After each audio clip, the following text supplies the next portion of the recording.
sepertinya terlalu mengagung atau terlalu menyiapkan gitu kan. Oh, Masya Allah. Terlalu menyiapkan gitu. Jadi seolah kalau diniatkan berarti ada orang-orang yang di belakang dia yang memanfaatkan, kemudian ada selama ini dia orang tidak mengenal keluarga sendiri, ya. Tapi dengan adanya ini, jadi dia memanfaatkan yang si anak ini tadi itu. Jadi maksud saya itu kok begitunya terlalu diagukan, terlalu diapakan gitu. Karena masih ada anak-anak yang surga lagi. Masya Allah. Ibu, kalau diceritakan anak ini kenapa ya? Kenapa kok Nia ini semuanya jadi viral gitu ya Bu ya? Kan banyak anak-anak yang berbakti sama orang tuanya, bahkan banyak orang yang melebihi dia lagi perjuangannya. Contoh aja ya Bu ya, anak saya lah contohnya. Anak saya yang nomor 2, saya nggak akan menyebutkan kebaikannya, bagaimana dia gitu, cukup saya sendiri yang tahu.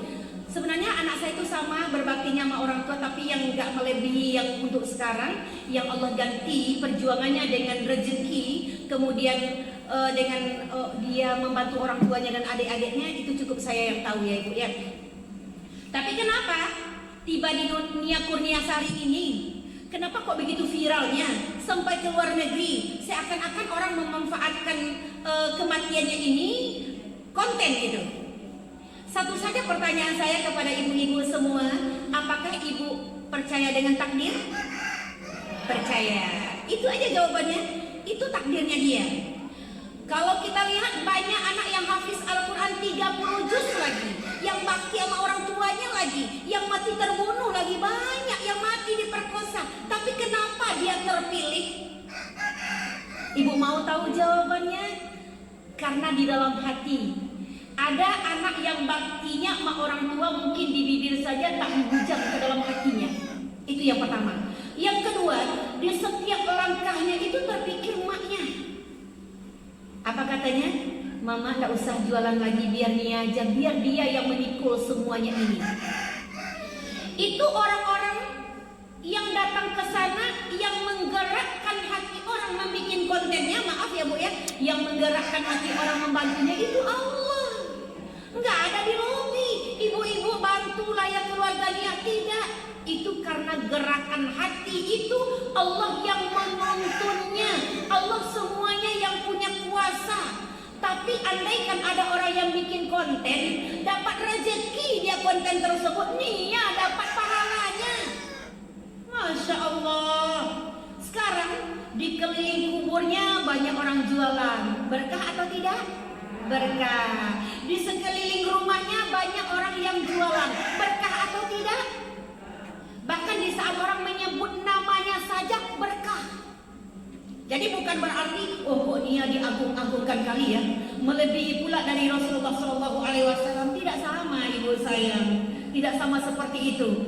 Jadi di sini contoh suri tauladannya, ridallahu fi ridal walidain, suhtullahu fi suhtil walidain. Di sininya tuh dia dapat Bu, ridho Allah itu terletak kepada ridho orang tua, sedangkan murkanya Allah juga terletak kepada murka orang tua.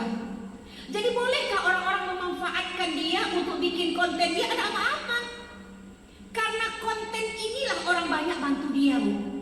Coba Kak, seandainya tidak ada TikTok, tidak ada Facebook, ya mati-mati aja. Jadi kalau ada yang meninggal, yang lebih baik dari Nia Kurniasari ini, ibu semuanya, tidak terjangkau TikTok, ya tidak ada rezekinya.